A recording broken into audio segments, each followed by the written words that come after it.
eyebrow flash 眉毛闪动，这种一闪而过的表情动作，可能1/5秒。如果你今天刚好有暗恋或是心仪的对象，他是不是有这样子微表情动作的产生？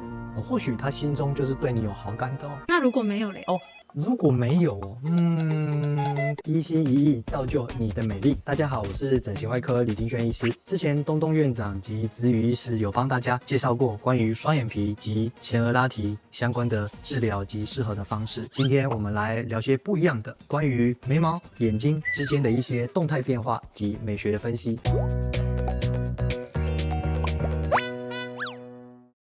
大家常常听到的五官是在讲的是什么呢？其实在西方医学跟面相学上的五官是不太一样的。面相学上的五官就是眉毛、眼睛、鼻子、耳朵及嘴巴。这五官呢，其实也是我们平常在观察一个人非常重要的部位。但是大家可以试着想象一下，大部分观察这个人一定是整体，很少只会单一着重在某一个部位，那么局限性的去看。所以整个人或是全脸给你带来的视觉感受及冲击才是最重要的。大家还是要有一个相关的美学概念，前额、眉毛到眼睛这一段的关系，你要把它想象作是一个整体，一个密不可分的结构。那相较于其他的五官，鼻子它就是一个相对静态的结构。那如果说是眉毛、眼睛，它就是一个相对动态的结构。而人与人之间的互动，其实也有很多时候是发生在眼神的交汇，或是眉宇之间所流露出来的那种感情的交流。其实这是在人类的演化之上，慢慢而产生出来的一种结果。能够表情达意的眉毛，其实这是一种生物机制，更丰富的去表达我们内心世界的真实感受。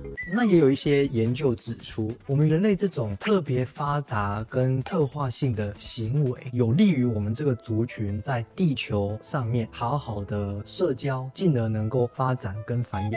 再来跟大家分享一个很生活化的例子，你走在路上看到了你认识的熟人，我们其实会有一些不由自主的表情动作跟肢体动作。那其中有一项就是叫做 eyebrow flash 眉毛闪动，这种一闪而过的表情动作可能1/5秒，但是这种很细微的微表情，它能够透露出我们内心世界其实对于这个人是友好、友善以及欢迎的。其实也是横跨了地球上所有的种族，甚至所有的文化。而反过来看到这样子表情动作的对方，也会感受得到对方在向你释出友好以及善意还有欢迎的这种氛围，你就会不由得自主跟对方去亲近。相反的，如果我们看到一个愁眉苦脸或是眉头深锁的人，你可能也会心中产生要抗拒、不敢跟这个人亲近的这种想法。所以颜面表情其实是在非语言交流 （nonverbal communication） 中非常重要的一个因素。如果你今天刚好有暗恋或是心仪的对象，他是不是有这样子微表情动作的产生？或许他心中就是对你有好感的哦。那如果没有嘞？如果没有可能也不要太气，再接再厉。就连 FBI 探员与人接触观察的时候，都也会紧盯着眉眼这个区块，因为这个地方的结构它是密不可分的。在他们谈话的过程中，其实还有很多讯息的真伪都是从这个地方透露出来。其实它会反映一个人的内心世界。过去大家或许也有读过主张人性本善的孟子，也有说过一句话：观其眸子，人焉搜哉。我们这样子就知道了，古今中外都有一样的概念，透露很多内心世界的反射。既然了解了眉眼是一个动态、静态并存的结构，那我们就尝试着分析一下不同的结构会给人什么样的感受。那就像我们来看一下这张图，在一样的眼睛、鼻子的结构之下，组合了不同的眉毛跟嘴型，就会让你有不同的情绪感受。那当然用卡通图你就有这种感觉了，放到真人的脸上，这个逻辑就是这样子的。那至于前额或是眉毛，其实之前也有跟大家分享过不同的模拟方式，像是用手这样子拉提的方式。今天再跟大家分享另外一种或许你自己评估会更加舒服的方式。这时候就要用到我们的小道具，噔噔，撕下一段适当的长度，然后把一部分粘在我们的眉峰的位置，再把它往上提，让它整个有拉提上去，模拟往上的力量。有时候是属于眉尾外侧比较下垂的，眉尾的这个地方去贴着，稍微往外做一点点提升，感觉好像很荒谬。这个是不是在教科书上有这样子写的？这我是属于那种我觉得不适合拉提的，所以拉上去会觉得比较奇怪，对，就是会有点惊讶状。